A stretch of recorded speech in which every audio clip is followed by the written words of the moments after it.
me. And I look at David and I think, man, someday I wish I could do what he does at that end. He was little when he started doing it. It was a beautiful, beautiful quality he had. And he's a deeply sensitive, deeply caring, very shy person who I absolutely love. And I'm sorry he's not with us tonight, but he is. He definitely is. You know, and there's some who aren't here, not because they couldn't make it, but because they're not with us anymore. You know, obviously, Ralph and Ellen and Will. And there's so much to say about Will Geer, most of which I don't think I can say tonight. but one of my happiest moments with Will Geer was mooning the camera as the tour group came by. When you probably know this story, right?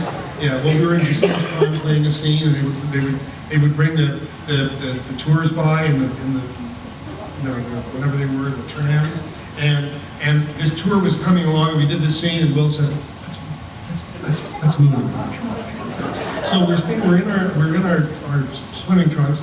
And we're sitting in the water in our swimming trunks playing the scene. And as we're playing the scene, because they've stopped everything, they say, shh, they're shooting the walls, we can watch them shoot the scene. It's Grandpa and John, isn't that great? So we're doing the scene with each other, and as we're playing the scene, we're pulling our shorts off under the water, like this, and trying to kick our bathing suits off. So and as we said, Grandpa, oh yes, John, oh, it's wonderful. Cut, thank you very much. And we turned around, sang Yankee Doodle, and mooned the camera in the tour. For which I hope they charge extra. The thing that I've learned from Will probably more than anything else is to be grateful to have the job. Will Geer couldn't get a job forever. He was blacklisted during the McCarthy era because his family were unapologetic members of the Communist Party, and he was a devoted liberal and progressive and even more, I would say, radical. He was an extraordinarily generous man, and he could not get a job in Hollywood for many, many, many years because of that horrible thing that happened when Joe McCarthy went after people in my business. And what did he do in his compound in Hollywood? He opened his home and those cottages to other people who were blacklisted, to other people who couldn't get a job, and provided a home for people like Woody Guthrie.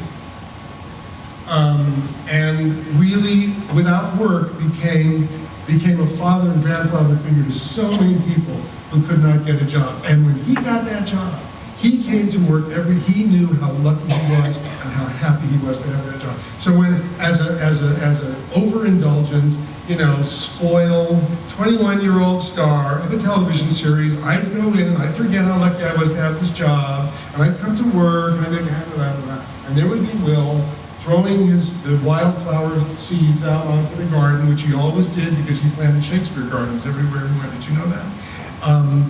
And I would look at him and I would think, you just need to know how lucky you are to have this work. Because look at that man who for years never got a chance to, and is so incredibly gifted. So, I owe that to Will. He was a great inspiration. Ellen, irascible, wonderful, perfect, just, you know, the perfect. As a matter of fact, my wife, Georgiana, said to me, "You old fool." And I said, "That's what Grandma used to call Grandpa."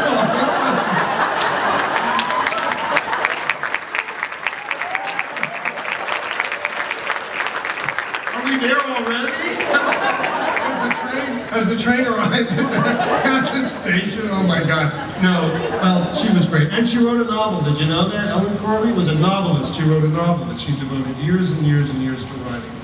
Wonderful. And then Ralph, about whom I can't really say very much because I get really upset.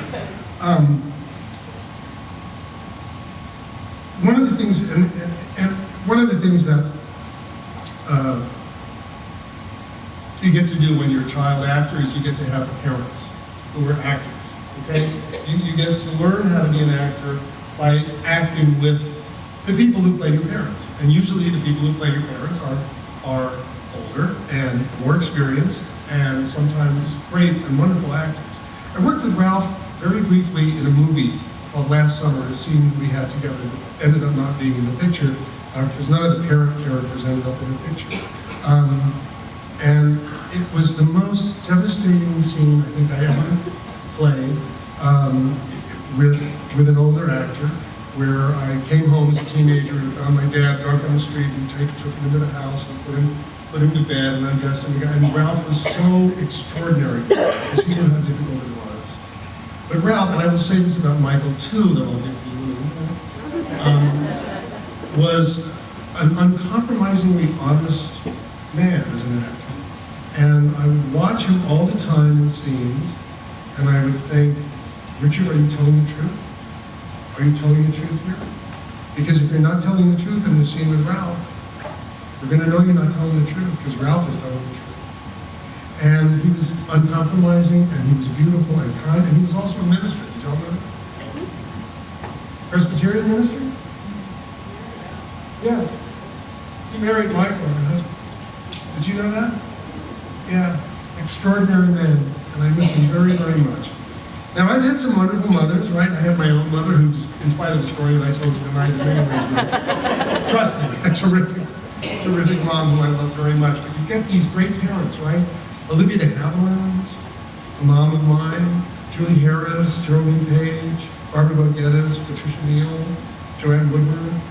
I mean, these were mothers that I had over the years. Okay? These were all theater mothers, and I learned so much from all of them in different ways.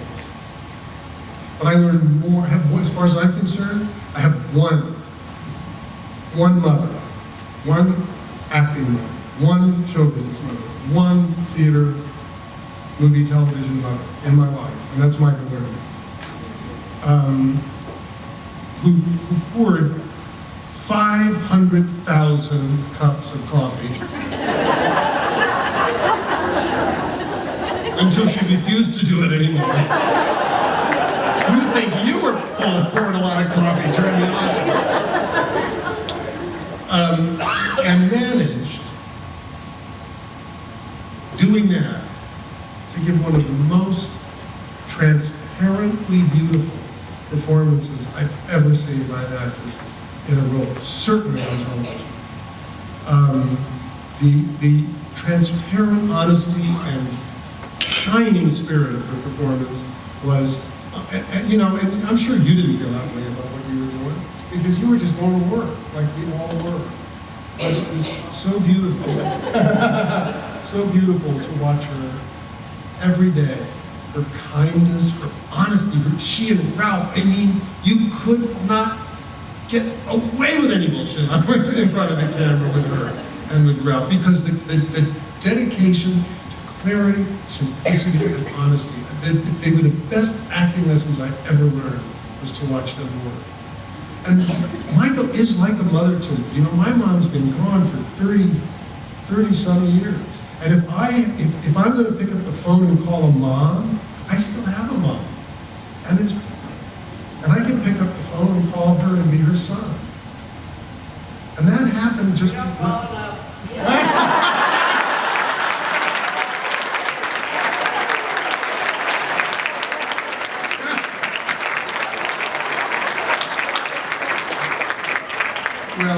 Well, you just... I'm sorry. I'll call tomorrow. See, I told you she was a tough act to follow. You never called me. Yeah, I'm so deeply grateful for Michael. And Michael has been a mom to all of us, really. I mean, she really is. She's our mom. And she's a mom to Georgie too, right? To all of you, right? I mean, this is family. And it was a real family. And that's the gratitude I wanted to talk about tonight. Because it wouldn't be cool for me, or even meaningful for me, to get up here in front of all of you who have seen that show and loved it for years, and in front of them, and talk about anything other than the joy and the beauty and the learning that they brought into my life. I'm so grateful for the chance to have been with all of them for all these years. And there's another debt of gratitude that I want to pay to the woman who's sitting behind me. I made a lot of mistakes in my life. Many, many, many. And one mistake, I thank God I did not make, was to marry that lady right there.